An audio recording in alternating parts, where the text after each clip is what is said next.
Free socks.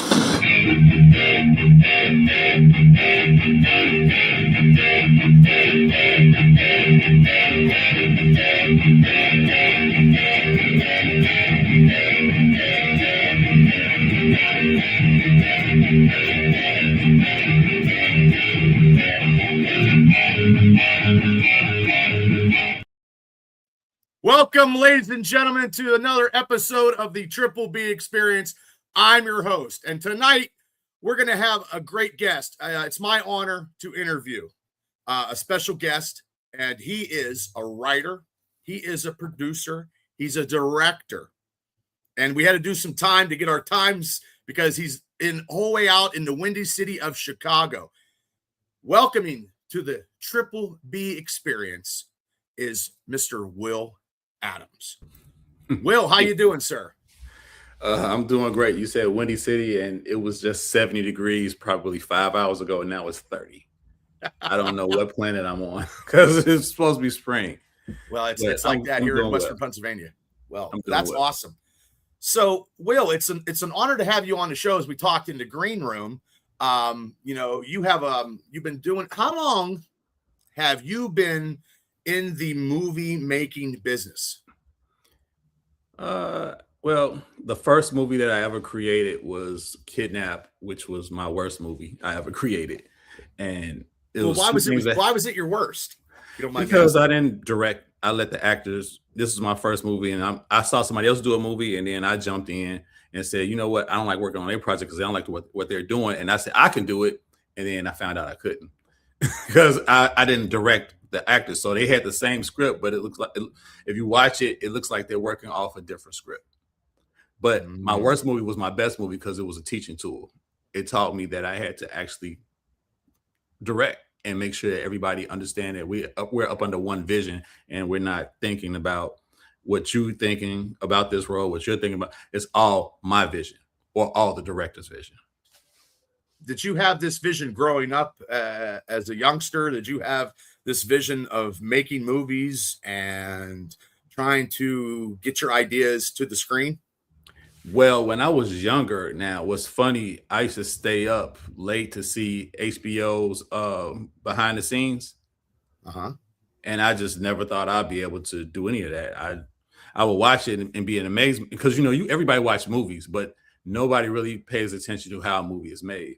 So when you go behind the scenes and you hear the actors talk, you hear the director talk, and you hear all the producers talk about how they created this particular project, I was always intrigued by that. And it wasn't until high school when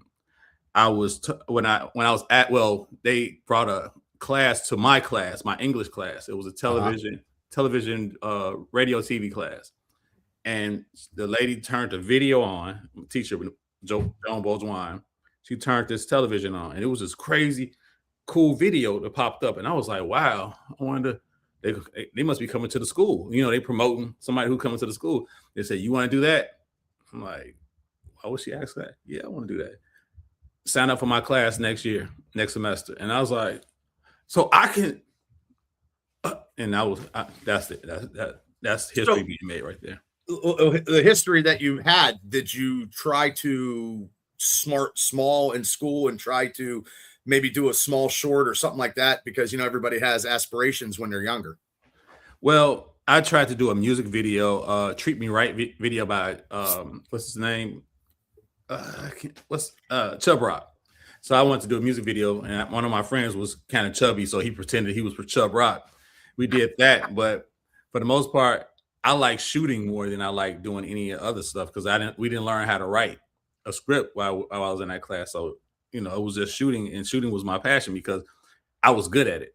Framing, making sure that the blocking is correct. All that was what I was passionate about. And that's what I felt like that's the only thing that I was good at. Editing, I might've been okay at, but shooting was the easiest thing where people would say, hey, we need a cameraman. Cool. I'm working. And after I finish, I can just give you the footage and you do whatever you're going to do with the footage. So it wasn't until later on when I was working on somebody else's project and I started thinking, actually in college, I learned that I knew how to write. Did not know how I knew how to write at first. How did that experience become to be? So the first time was in English class. And in English class, the teacher handed my paper back and it was an A- on it. And I was like, what's this? And he was like, oh, you had some typos and some grammatic errors or whatever, but it was good work. I said, I'm to myself, I'm like, you like this shit? So he suggested I take a screenwriting class because he said the stuff I put on page was very vivid and whatever. So, and I took a screenwriting class, and my teacher at the time, Michael Fry, he said that, wow, this is something I haven't seen from a person in a long time. Like, I took all of his whatever he told us to do at home, like he'd tell us to watch a movie or when I watch a television show without audio so we can get the beats of the show and then come back and rewrite it. I wrote a Frasier. That's the first show that I wrote. And he thought it was a Frasier. He thought I stole a Frasier because what he did was he was supposed to he was supposed to bring the papers back the following week, all the scripts back the following week. He did an extra week, and then he told me he was like, I thought you stole this. I said, you thought I stole it? Because Stone Cold Steve Austin was in the episode. Oh, so yeah, okay. But I didn't write what was available to me. I wrote like everything was available to me. So, he said, you're a really good writer. And I was like, really? I'm a good writer. So I put that on the back burner, and I'm starting to shoot other people's projects because this easy money. And then I was on somebody else's project. Yeah, it was it's easy money. I shoot. Here you go. Now I'm on somebody's project. They have no clue what they're doing. They're paying me, but they have no clue what they're doing. I'm trying to help. They're getting angry with me, and we're not going back and forth, but I'm getting frustrated because you're doing stuff wrong. And I said, I could just do it myself. Then I turned around and tried to do it myself, and it was like, oh, no, it's a lot harder and a lot of dineros needed. So let me ask you a question, Will. When you got into this, how did your boys take to you, like doing these writing and doing the camera work and stuff like that? You know how the boys are when somebody has a passion, and they might razz somebody, because I know I have that same effect when people did stuff in my life. What's funny is I didn't really have a big circle like that. Now my circle is huge when it comes to stuff like this, but it wasn't anybody telling me, like Jay-Z said, people don't like us, so nobody's gonna listen to what you want to write. But I didn't have anybody around me telling me no, so or push me down. I was just saying, I'm gonna do it. That's how I went and did Kidnap. And what's crazy about that, actors, doesn't matter if the script is good or bad, when you gonna do it? And I'm like, oh, you like the script? When you gonna do it? They don't tell you they like it, they hate it. They say, when you gonna do it? So you shoot it and you thinking the script is good because you talk to an actor, but the script might be bad. And I'm not saying Kidnap was bad, but I know that it could have been shot better. I know it could have, everybody in that episode, everybody in that film could have been directed. But that was your first one, correct? Yep. And I call it the blueprint because now, thinking back, all the stuff I did wrong in that, I move forward and do everything right now.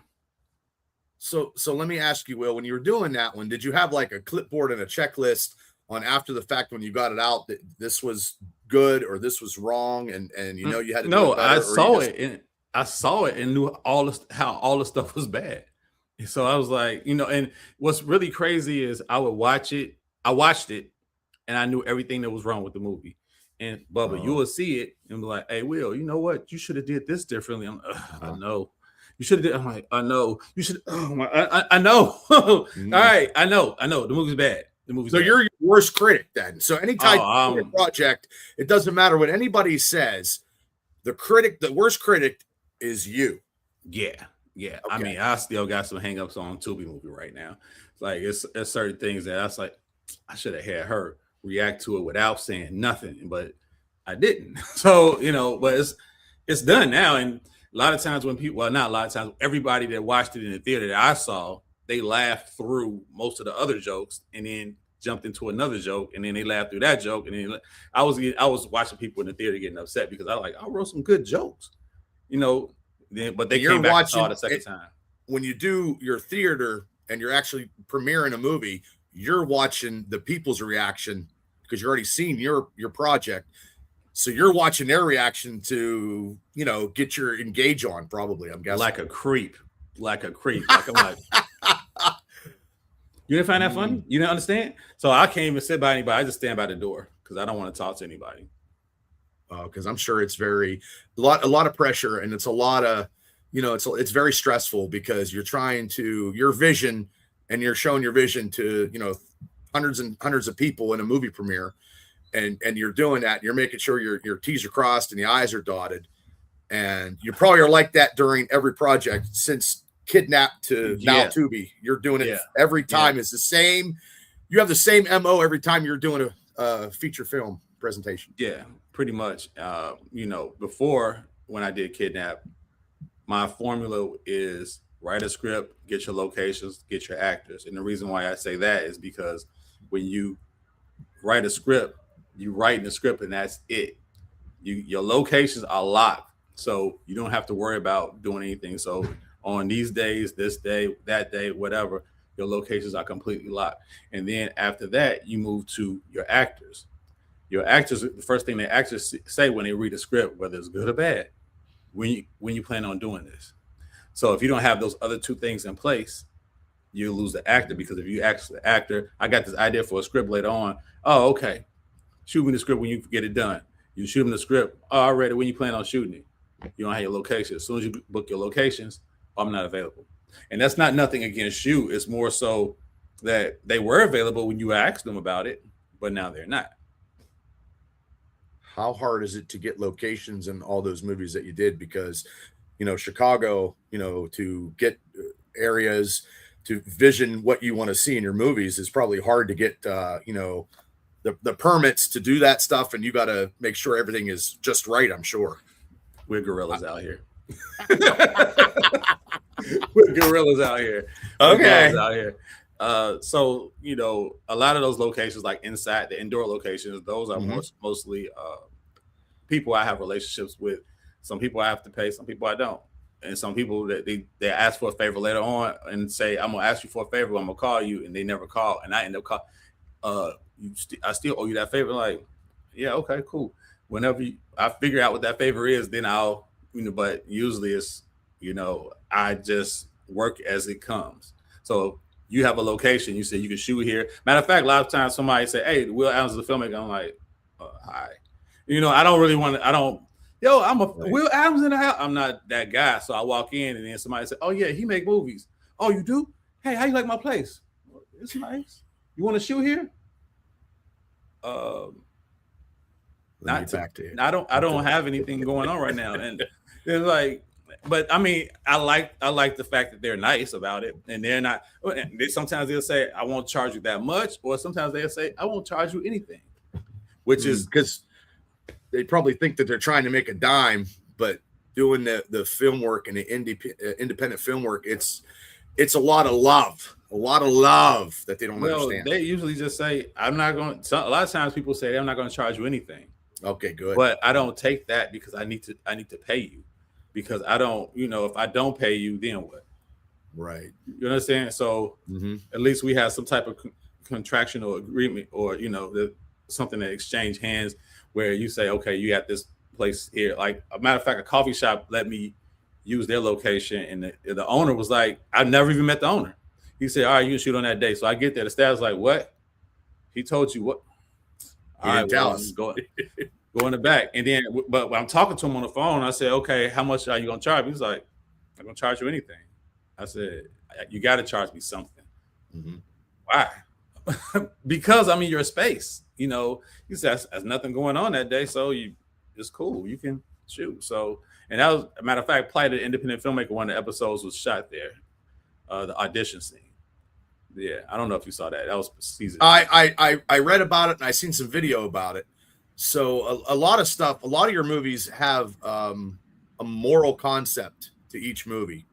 Am I right on that, though? Except for this last one where it's a lot more comedy based, which I laughed my ass off. I don't think so. I mean, Sex Ain't Love is a romantic comedy that I came up with, and I didn't even write the script before I raised money for it, which is crazy. I raised money for it, didn't write the script. I came up with the concept of the opening scene of a guy being caught in bed with the classic thing, a guy being caught in bed with somebody else's woman. Yeah, and I tested that I tested that out with another opening of another movie called Elena that I was trying to see which one I was going to do. Elena was a crime drama about a female assassin. People laughed their ass off about Sex Ain't Love, so I said, that's what we're going to do. So then I raised money for Sex Ain't Love. So once I raised money for Sex Ain't Love, I said, man, I raised them. Oh, shit, I don't have a script. So I had to write the script and figure out where it was going to go and then grab the characters along the way. Oh. Now, have some of the movies had maybe one of the scenes the same kind of, because you got that same location that you have, you can get at any time, or no, because sometimes it's different, but sometimes you could use the same scene if it's a visionary to the movie. Talking about can I use movie A scene in movie B? Yeah. Or movie location scene. Movie location and scene in a movie. B. Yeah. I mean, so in Step Off the Block, we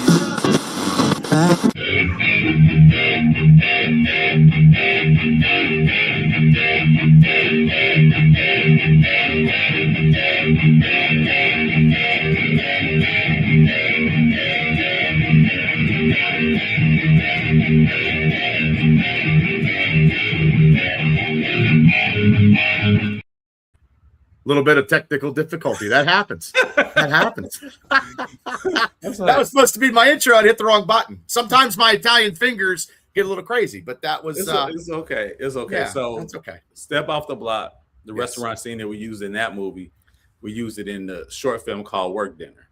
Okay. So because I have a relationship with the owner of the restaurant. And I mean, I shot he has a event space next door, which I shot Sex Ain't Love in, and then the restaurant I shot in. And then first he was charging me a substantial amount of money. Now he said, just buy everybody some food. That's it. And he's like, yeah. I was like, how much is that gonna cost? $100. $100? Yeah. Okay. $100 is that ain't bad, because $100 in a convenience store around Western Pennsylvania is a lot of money to get a couple of hot dogs and a burger anymore. But this was like some type of classed up restaurant. He cooked all the food, nice, gave everybody wine, and Now, like, and do you do like since you're independent, do you do fundraisers since you are the founder of a production company? Like, I want to get into a little bit of talking about that here momentarily, but. So I tried. Well, I did Sex Ain't Love. I raised money for Sex Ain't Love. I tried to raise money for Step Off the Block, but I did not, and I'm not sure why. Oh, because the characters changed. So that was a whole different situation. So now I'm telling everybody that Bubba's gonna be in my movie, and now Bubba's not in the movie, and that's the premise that we put that Indiegogo campaign together on, and then so I had to scrap that. So then for this, I just started an Indiegogo campaign last year for plight of the indie filmmaker, the movie. Now the problem with that is Tubi went live, so now I had to cancel that because Tubi went live. Ooh. So yeah, those are kind of hard because depending on what's going on, if I didn't expect Tubi to go live so fast. Once it went live, it's like, okay, well, I can't give this any attention anymore. I have to give Tubi all my attention so this can pay some bills and this can make some money. Right. Because if this makes some money, I don't have to do a fundraiser at all. Gotcha. So when this makes some money, I don't have to do a fundraiser at all. Yeah, yeah. So I mean, you have your own production company. So how did that start? Somebody saying you need your own production company. You can't just be willy-nilly and just putting stuff up under your name. You need to be protected. So if somebody sue you, they can sue the company. Because the millionaires, if you sue them, you know what happens. All right, you sue Bubba, Bubba's television company. All right, well, now Bubba's production company is out now.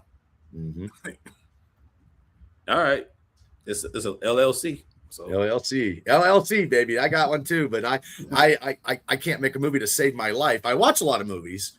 So now you got your production company. So that is now the marquee big production company in the Chicago area, because I know in Pittsburgh is pretty hot spot for TV shows, movies like Pittsburgh, because they might get a tax credit. Now the movie production in Chicago, do you guys get a tax credit? Like we get a tax credit when I'm telling Chicago I'm shooting.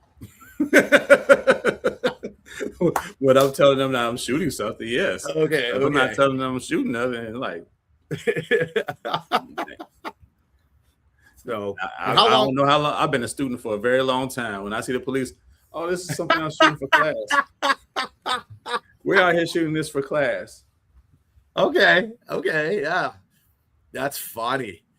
You ever have any of the Chicago's Finest want to be in your movies? No, we had a Chicago's Finest episode. So in the very, I'm back to Kidnap. So in the Kidnap, there's a scene where car careens around the corner, and then a guy comes running out of the alley with a gun. Oh, right, because he just broke free and he's chasing after the guy who tied him up or knocked him out or shot him because he got shot because he had a bulletproof vest on, so he ran out the house with a gun. So he come around we shot that, right?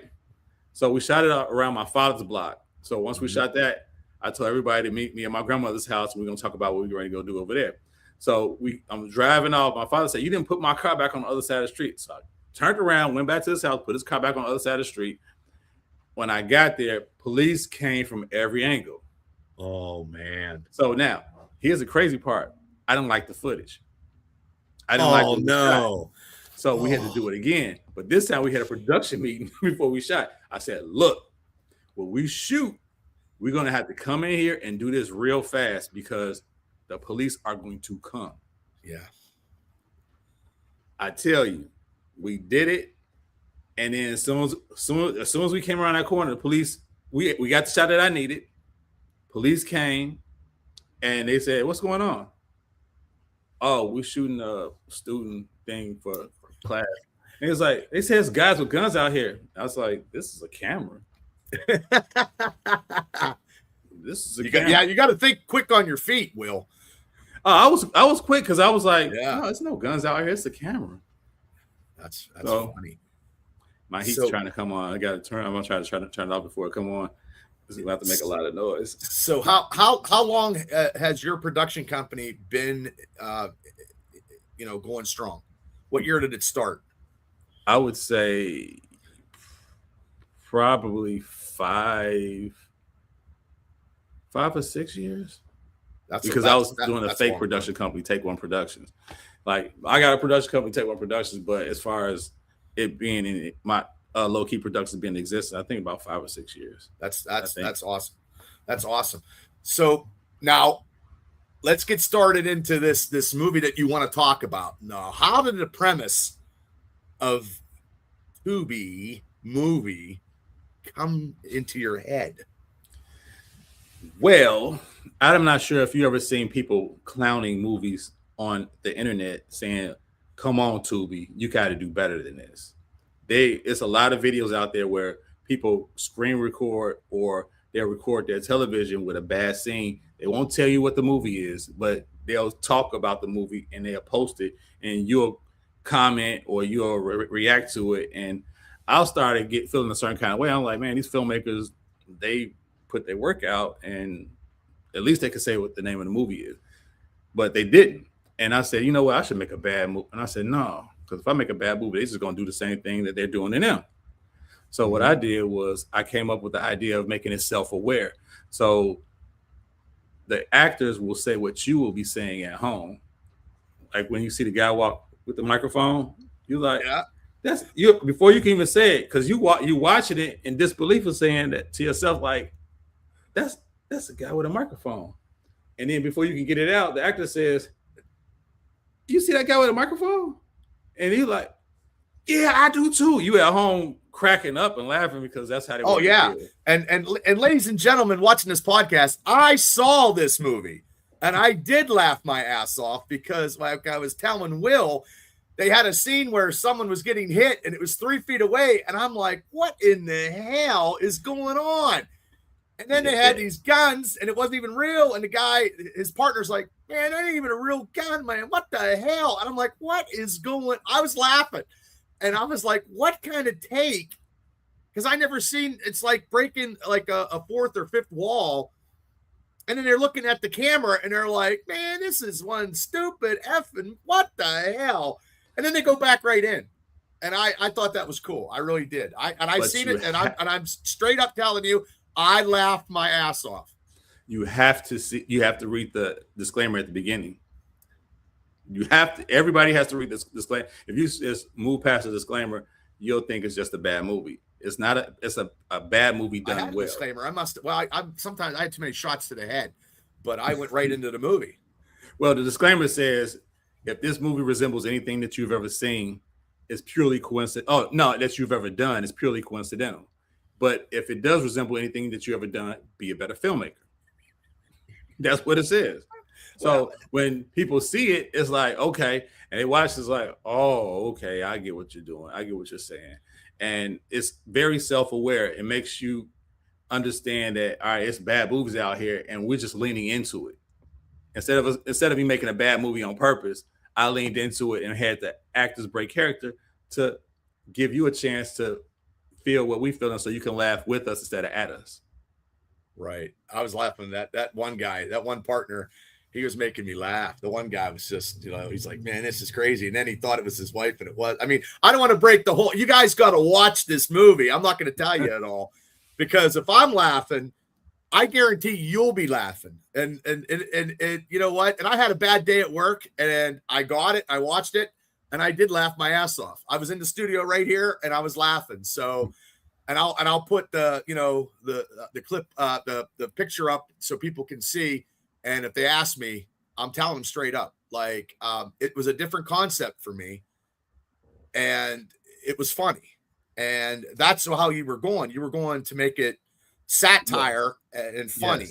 Yes. Now, is that more likely your MO is making like a little bit of light comedy? Because I know you have movies that you've made like serious concepts. You know what I mean? Yeah, but no, this is the first. And people say okay. Tubi movie 2. No, just Tubi movie 1 and done. Tubi movie 1 and done. You can't keep playing the same joke over and over again. If you're a comedian, you got to do a different set. So I mean, I'll do a comedy, like apply the indie filmmaker the movie. It's a dark comedy. Matter of fact, I found out it was a dark comedy. I thought it was just a comedy, but one of the characters, he said, "Well, Will, Casey Brockway, matter of fact, he said, I was reading a script and I usually just read my part." That's what he said. I usually just read my part, but I was reading a script and this is pretty dark. I said, "It's dark comedy." He said, "No, it's just dark." I said, "Is that because your character got killed off?" Like, he was upset. "You killing me off?" He called me up like, "You killing me?" I said, "Well, I mean, it's just the movie is the end of the series. It's an extension of the series, because what was supposed to happen was we were supposed to play the indie film like in the first season, and then do the movie. Then COVID hit hard, so then we did the second season and still plan on doing the movie. That's the how was it trying to do stuff during COVID? I'm sure it was a bitch. I mean, I'm sure it was. You know, it was rough, but everybody stayed safe. Gotcha. You know, in certain instances, we had masks on and making sure that everybody was sticking the Q-tip up their nose and testing and making sure. So we didn't want people to be sick because we didn't know how bad it would be. But I felt like I owed it to my fans or the people who support me to give them something to watch while we're down. Because it's not like COVID hit and then all of a sudden when COVID was over, all right, I'm back into making movies. You still doing that? You know, it was COVID hit. And man, I really appreciate. I mean, people are actually telling me they appreciate the series, which I felt was a joy for me, because I'm like, wow, I didn't know that it would affect so many people. I just was trying to give people something to laugh about when we were going through this crazy time. And it was a crazy time. So another question I have, like when you do all these movies, is there one actor or actress that's like your utility? Like it's in like not like a Adam Sandler buddy, or a Burt Reynolds buddy, where they always have their buddy in the movie or a friend that they can count on, to give them a small role or a bigger role in another movie and stuff like that. Do you have a couple people that you can count on as like a foundation when you do your projects? Well, through my growth as a filmmaker, working with different people, now they actually come to me. And if I know their work and I trust them, because my thing is know your lines, come on time. That's it. Know your lines, come on time. We'll handle everything else. We'll handle everything else, and I'll make sure you're only there for the shoot day 2 to 3 hours. I'm not gonna shoot past. You know, it's a lot of times people shooting 12 hours. My shoot days last 2 or 3 hours. I come, Wow. but you know, I don't have people that I grab, but I know that I've worked with so many different people. The people that I work with, I can always go back, like Adele Givens and Damon Williams. They were in Sex Ain't Love. Mhm. I called them for Tubi movie.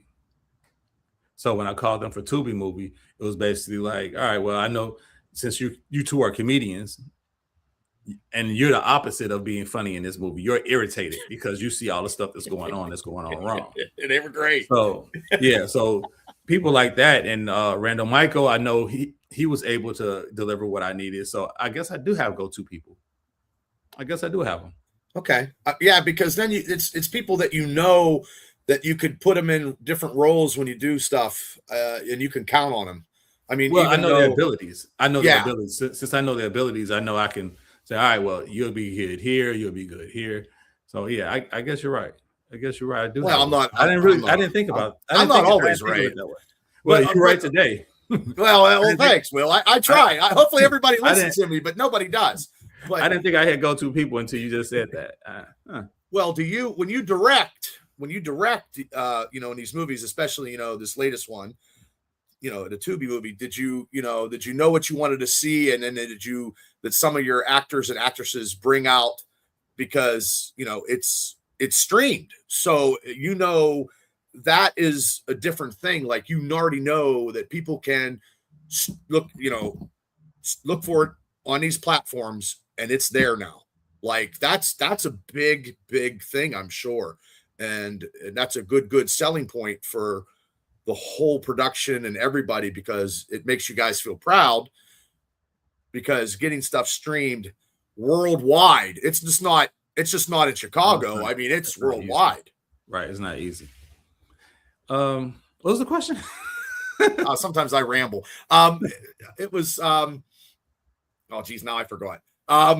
It was about getting your actors, bringing your actors and actresses to to get them to bring out their best, knowing that your latest movie was getting streamed to a bigger platform.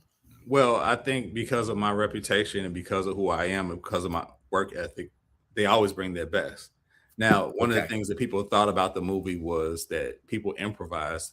No one improvised. There was only two people to improvise. It was me and my daughter and I. And that was a little car scene with the cars. Mm-hmm. And she was like, she was going, like that. Yeah. That's the only thing that was improvised, because I came up with the idea because the car scene was going too long, and I was like, it's going too long, this is boring. And even though it happens like that in those bad movies, I was like, no, let's do something different. So then I mentioned it to a couple of people, like, yeah, you should do that. And then we did it. And then some people, that's their favorite part. That's their favorite part of the movie. Oh, see, I think there's a couple. And I'm not giving it, people, you got to watch it, because the flower scene in the house was good. The broomsticks, and then when the girl kept coming back to the door, and see, I don't like to be spoiler, because I don't like to spoil anything if people never see it, because I'm gonna just tell you that you won't spoil it. And for you, so while you're telling them this, and they were like, what is he talking about? And then they go see it, they're like, that's what he's talking about. Mm-hmm. That shit is wild. So I'm okay with it. I'm okay with it, because I was on somebody else's podcast and they were just throwing out different parts of the movie the whole time. I was like, okay, well, I'm listening, because it's the work, and I appreciate it. I appreciate people enjoying. Well, you put the work into the project. It wouldn't make me, not that I'm the greatest podcaster in the world. I mean, sometimes people, whatever, and God bless them, but it wouldn't do me and you justice if I didn't watch that. And I'm telling you, I thought it was funny, and I do like comedy. And it's the inner city comedy, any type of comedy. I love the greats, of comedy. And sometimes this podcast and my other formats is I try to be funny, because I always try to be entertaining, because if you're entertaining, people will come no matter what. Right. And you got that concept. And now, how long has has Tubi, the movie, been on the platform? Because there's different platforms that it's February been on 6th. besides. No, February 6th. So it's on Plex and MANSA right now, but it's been there since February 6th. It's on a couple of other platforms, but I'm not even sure. I don't remember. But I was told by the distributor to just push Plex and MANSA for some reason. But Plex is a pretty big platform. yeah, it's Tubi's direct competition. So what's crazy is it dropped February 6th. We had a whole bunch of test screenings last year. And this is my first time doing things this way, because usually I'll create a movie, do a screening, find a platform, and forget about it. Let it do its numbers, and then work on something else. Not this. I'm doing it the way studios do it, I guess, now, because they make a movie 2 years ago, and it's sit, and then you do test screenings, you do promotion, and then it drop, and here we are. I'm doing press with you. Yeah. Well, God bless you. God bless you. So I appreciate you having me on. No, and I appreciate your stories on the art of filmmaking, because it is an art. And sometimes it's an art that people don't understand because it's very hardworking, and you have to make sure, and you have to, if you're cutting a scene, say you're cutting a scene in Tubi, and it's going to be like, all of a sudden it was light and it was dark like that in one of the scenes. Like, it was light and it was dark. And I'm sure that was the way it was in your movie, but sometimes it doesn't happen like that. Right. But those are the bad movies that do that. And that's why we pointed it out, because it's like, it was just daytime. I was like, yeah, they're driving. I'm like, what the hell? And then I, you know what I mean? I'm like, you get it.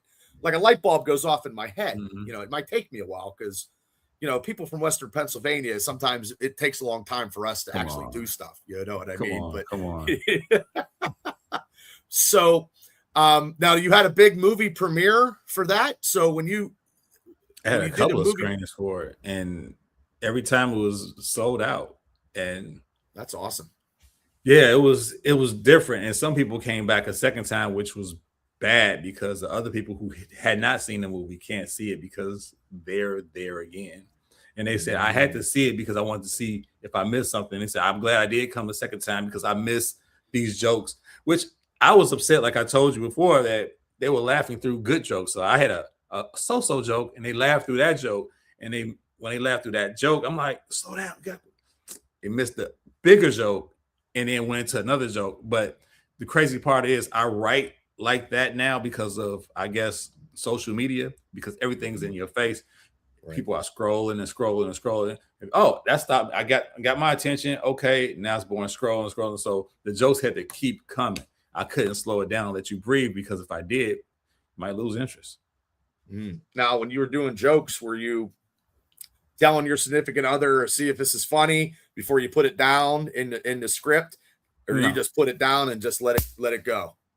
No. So what's funny is, I had the concept, and I was talking about the concept to everybody. And I called the comedian Damon Williams and told him about it. And he was like, I was just talking to my wife about it. So then I called my friend Desmond and asked him about it. He was like, go ahead and do it. So then I just wrote the script in like 4 days. Wow. Yeah, but you remember, I just told you, I learned I'm a writer. I didn't know I was a writer. Now, I'm not bragging, but I'm a writer. So I can write, I can push something out if it's stuck here. Once it's stuck here, it continues to just morph into whatever it's going to morph into until I put it out on a page. Once I put it out on a page, I can't remember what I wrote. Okay, so let me ask you, before you had your premiere for the 2B movie, you got to watch it yourself to make sure. Now, how did you feel after the final cut? Did you feel, yes, this is, I feel, or was the critic in you starting to come out and try the critic in me was out the whole time. So okay. I cut it together and sent it to somebody else to watch. Sent it to one of my friends, was like, yo, watch this. And he was like, man, because he's in it. He plays the father in the very first scene with the wife. Okay. Yeah. So he watched it. He was like, he was at awe because he said, man, to see that stuff on page and then to watch what you just created. This is so I had to take it from him and send it to somebody else so they could watch it and be critique it for real. Like, oh, this is funny. Okay, fine. I got what I want because he was at awe because it was done. You know, usually I give him a script, he'll read it. Okay, cool. And then all of a sudden he sees the script that I wrote coming to fruition. And so he's like, wow, it's like crazy. I read the script and then I see the different parts that I'm in. I was like, oh, okay, let me send it to this person so I can see if it's funny. And then they say it was funny. So I just roll with it. That's awesome because now you have this come out, in February to all these streaming platforms that you said. It's been, and as I'm calculating in my head, it's been less than 6 weeks. It hasn't even been 2 months and it's on these platforms and they'll stay on these platforms for a long time. I think there's no time. Once they're on it, they're on them. Yeah. Well, unless I pull it down. I can pull it down, but okay, I didn't know that. It's up there for however long I want it to be. And the cool thing is people will discover it either by accident or through you. Because I can't continue to post it on Facebook or Instagram or Twitter or none of that because it starts getting old because now it's in your face all the time. It's like this shit again. Yeah. But I understand what you're saying because it seems like when you tell people, you don't want to keep telling people people because then it's like you're pushing it down their throat. And I understand that because I do a lot of stuff too, and I don't like then they mute you. They mute you. Yeah. But I go on Bubba's podcast, and now people get a chance to hear Bubba's questions because they already heard questions about something from somebody else. They hear a fresh set of questions that. I was like, I didn't even think of it that way. Because ladies and gentlemen, I don't have questions to the side. This is raw, uncut. This is how I do it. I mean, I'm thinking of questions up here because I'm talking to, Will, you're a filmmaker. So I'm trying to because I've been in a couple like independent movies. Mm-hmm. Like when you said you cut your stuff and it's done in 2 to 3 hours, man, I could work for you because I tried to do something in Pittsburgh and I was there for 15 hours and I got cut from a major TV show. I got cut. I didn't even get a Stromboli. So I mean, I didn't get anything. So working 2 to 3 hours or 4 or 5 hours is a blessing, I believe, since I did it before. I'm retired, but well, I'll just tell you, a lot of people don't believe that it's too. Well, people who have not been on set with me don't believe it's 2 or 3 hours, and people who are on set with me they'll say, "Are you sure you're finished?" I'm like, yeah, positive we're finished. Not only am I finished, we have to go. I don't have anything else to do. I expected to be 12 hours. I'm like, yeah, you have a knack for getting stuff done very quickly. So a lot of people are very appreciative because time is money and money is time. So yeah, but it's more being efficient and knowing what you go in there with a clear-cut plan. So my plan, you know how they say, hey, we got to do a storyboard. I'm not doing a storyboard, but I do a shot list. And these are all my money shots that I need to get. Since I wrote the script, I know how I want it to look. And we get all those shots done. After that, it's over. The hardest part is relighting each character every time you switch shots. That's the hardest part. Other than that, you get your shots, you get in. Well, I was just going to ask you, what was the hardest part of doing 2B movie? What was the one obstacle, if you had one?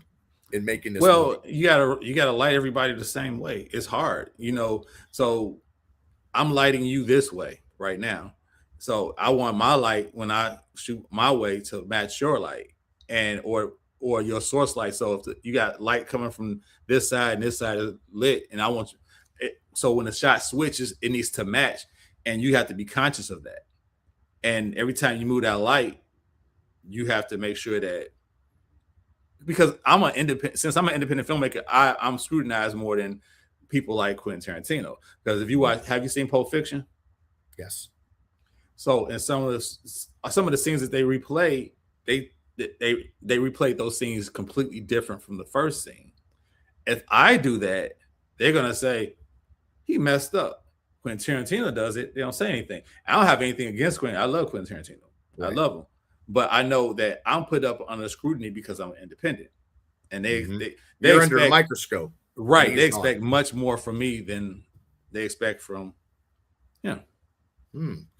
See, I didn't. That's definitely a different take. So speaking of directors, like who inspired you in the directing field? Like who do you take some knowledge from and inspires you to be the director that you possibly can be as a director? Well, I worked with not work with. So after that, remember, we go all the way back to Kidnap that you're not going to ever see. No, but, never say no, never. No, say you never. Nobody has that but me. I'm the only person. Oh, okay. I can't see it. Yeah, you never see it. But I can see the highlights. I saw a little description about it. But after I did it, I wanted to learn how to direct. So I talked to Renako Jahi because he was a playwright director, which is completely different. But I kind of took some of his style and mixed it into what I do now, and which is I push the actors to be the best that they can be on screen. I don't allow them to relax and just phone it in. I need you to get to deliver. If you deliver, we get to the next scene. If you don't deliver, we're gonna sit here until you. It's like when you're a kid, finish your food, or you can go outside, or finish your food until your butt fall off. Because you're gonna sit in that chair until your butt fall off. Yep, gotta eat the food. Yeah. So I just say Renako Jahi. As far as big directors, no. I mean, Guy Ritchie and Quentin Tarantino making their movies more like story based. And what I mean by that, everybody has a story. Bubba has a story. Will Adams has a story. Everybody else in the movie has a story. Quentin and Guy Ritchie's movie Snatch, Brad Pitt had a story. Jason Statham had a story, and the other characters had stories in that movie. And they all crash together at the end. I love that. Because if you think about how Tubi movie is shot and how it's ran, it's a whole lot of stories that's going on. So you can say, well, that's the main character. But wait a minute, that got to be a main character? Hold on. It's a lot of main characters. Yes. And their own stories. They have their own story in the movie. I think everybody had a story in this movie, and everybody was billed the same, because it ran a constant flow throughout the whole movie. And then I thought something was going to happen, but it didn't. But also too, I thought it was going to go back to the beginning. But still, everybody had a constant flow, and everybody had a story. There was a story and a story. So my focus with this movie, it had to have a beginning, middle, and end. Because if it didn't, it'd have just been basically a movie that had sketches in it. So everything had to make sense. Them going to his house, the mother and father going to the hospital, the girlfriend going home, and then her husband coming home. I mean, the wife going home and her husband coming home trying to explain the situation. It all had to have a beginning, middle, and end, so it can make sense to me. I didn't want to put anything out where you'll say, "Oh, this is just like that." I needed you to say, this is crazy. I don't even want you to say this is not like anything I've ever seen before. I don't care about that. I just want you to just say this is crazy, because that means that it's like something you've never seen before. I've seen a lot of movies, and I've never seen that. I'm not trying to kiss anybody's behind. I just never seen that concept on how it was done. And it was cool on how it was. And then I didn't know if it was going to go off kilter and do whatever. The older guy was like, man, I just thought that's what got me think. I'm like, what in that?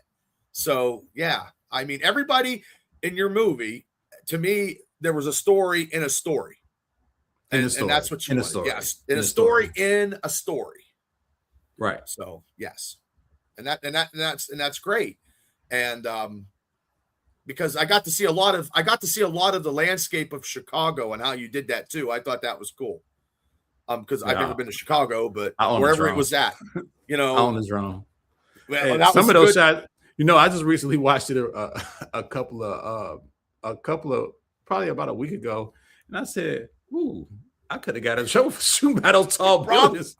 Probably because the drone was flying. I was like, "Whoa!" I said, I was like, it had to be see, I didn't know it was, I don't know. I was going to guess.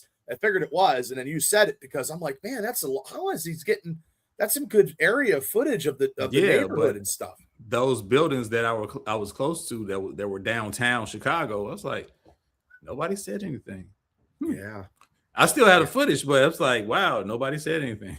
Nobody said a word. The city, I mean, the neighborhood looked like a great neighborhood. You know what I mean? But it's drone footage when I first got the drone. So a lot of people weren't flying drones.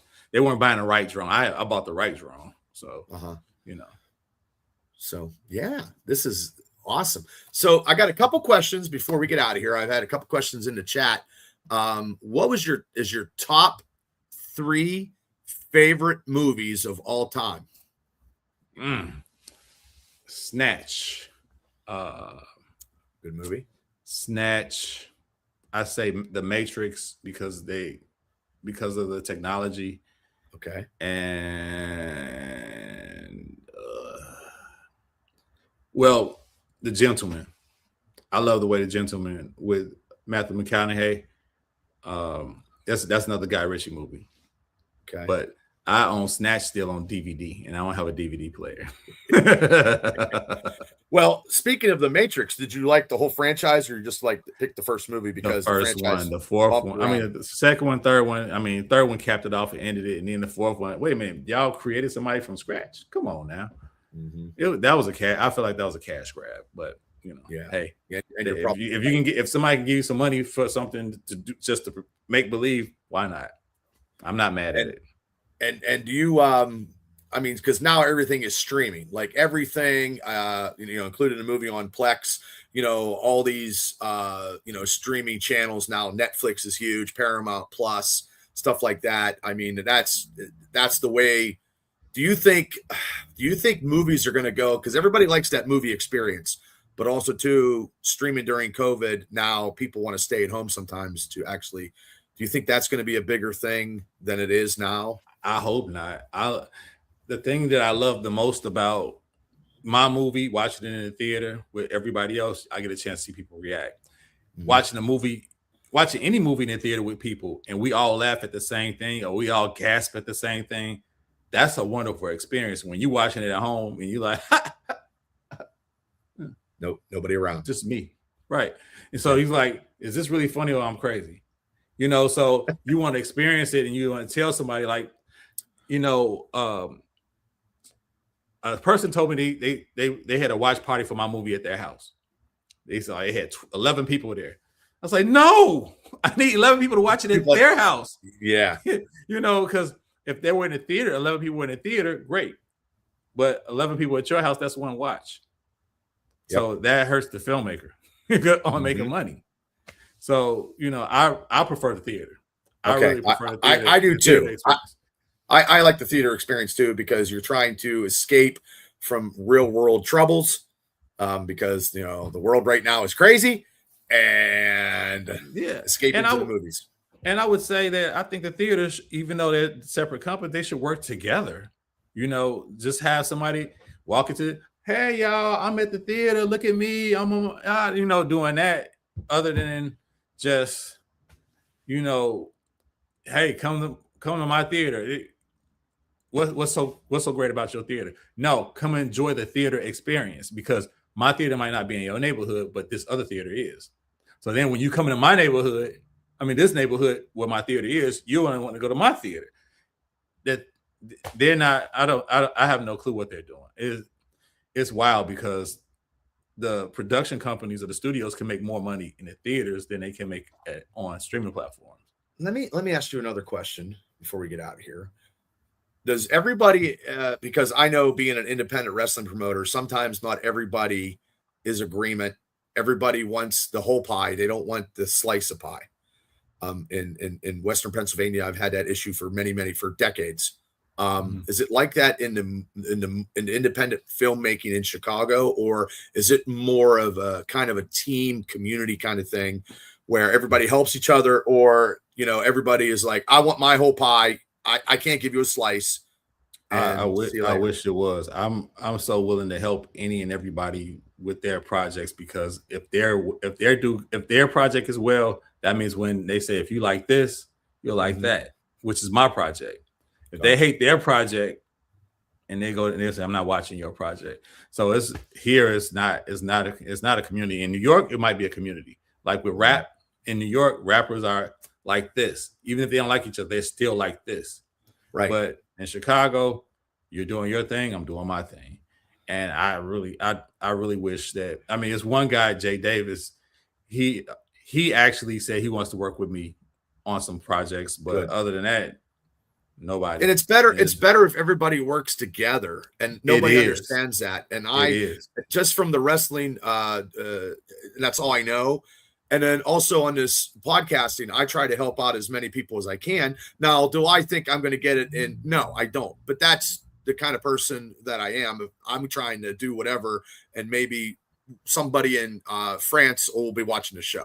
And God bless America. You know what I mean? So that's what I would know. The collaboration thing is the thing that helps build, but everybody is scared. Like, well, if I help him, he gonna blast off and he gonna leave me. You know, why would I do that? You know, well, I guess I know why people would do it, but at the same time, right? You helped me, and your name is on the credits of whatever I just did, so that gives you notoriety, right? Because so if you're here and somebody filmmaking is here, and you guys work on something, and all of a sudden your guys are both like that, like it just makes the whole environment better, and a positive environment brings positive results. That's how I always believe that. If we work together, but people don't. Okay. They don't really want. Well, we got to keep trying. The actors want to work with me. They want to work with me. Well, that's good because it's plentiful. That's plentiful. I don't have to worry about. Hey, you want to be in my? Can I? It's more like, can I be in your next film? How can I audition? All that, and it's like that's a good thing. That's a very, very good thing. I heard it's a blessing. The respect and admiration that you have because of all the projects that you've done. You know, this 2B movie is now call it Tubi. It's Tubi, just like Tubi. It's Tubi. It's just like the regular Tubi, but I just had so I don't get sued. Did anybody from them guys contact you based on any of that? No, they just passed on the movie, which is crazy. I don't know why they passed on it, but I think Plex grabbed it because they got the joke. The other guys didn't, so it was okay. That's all that happens. So I got a couple more questions. So when you're putting in your music at your house, you know, the jam, what album or CD is going in that container to play? It got to be Jay-Z. There you go.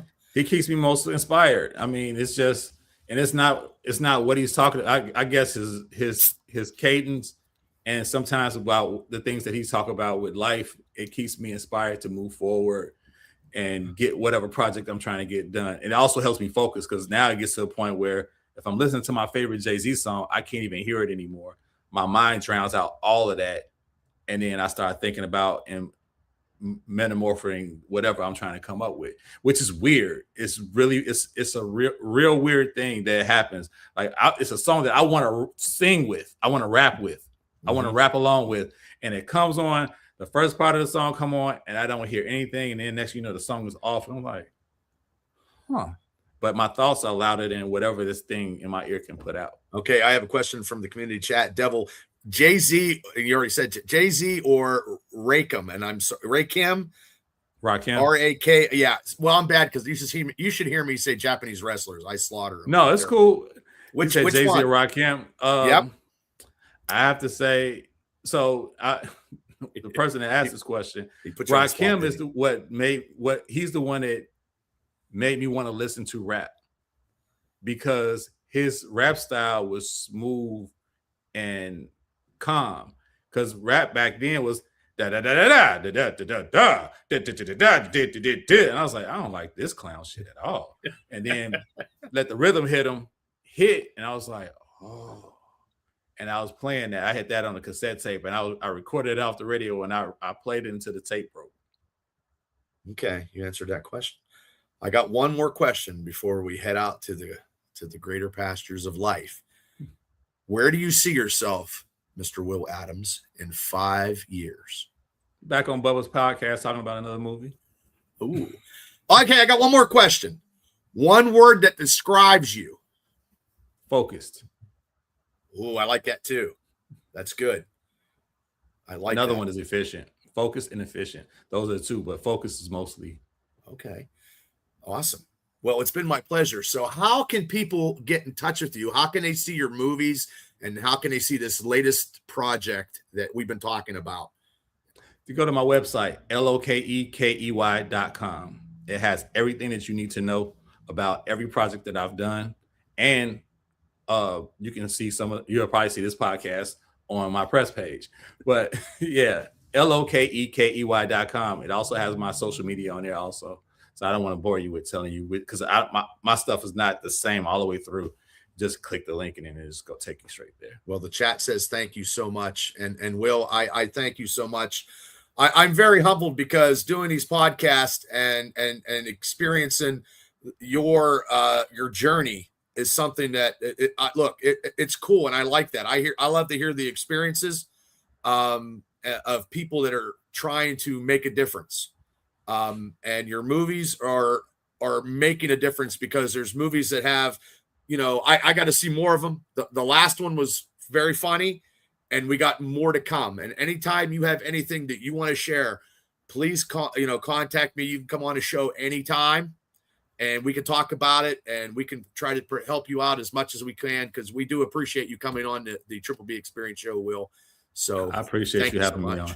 Thank you. Yeah, no, thank you. And I'm gonna my opening that I cut in the middle of the show, I'm gonna end the show, because sometimes me being tech savvy, sometimes my people understand this, but telling the world, it's hard to be a podcaster trying to do everything, but also too trying to hear your experiences is something that is it's an honor, because you have done stuff that a lot of people wish they could do, and doing movies, more than one, and getting them on the streaming platforms and getting them to brands and being something in your community is something very special. So thank you very much. Thank you. Thanks for having me on. No, anytime. So ladies and gentlemen, you've been listening to the Triple B Experience with my special guest, Will Adams. Go and see this movie. Stream it. I'm telling you, I was laughing my ass off. It's very, Tubi movie very on funny. Plex. Tubi movie on Plex. Yep, there we go. So thank you so much, Will. Thank you, guys. Have a great night.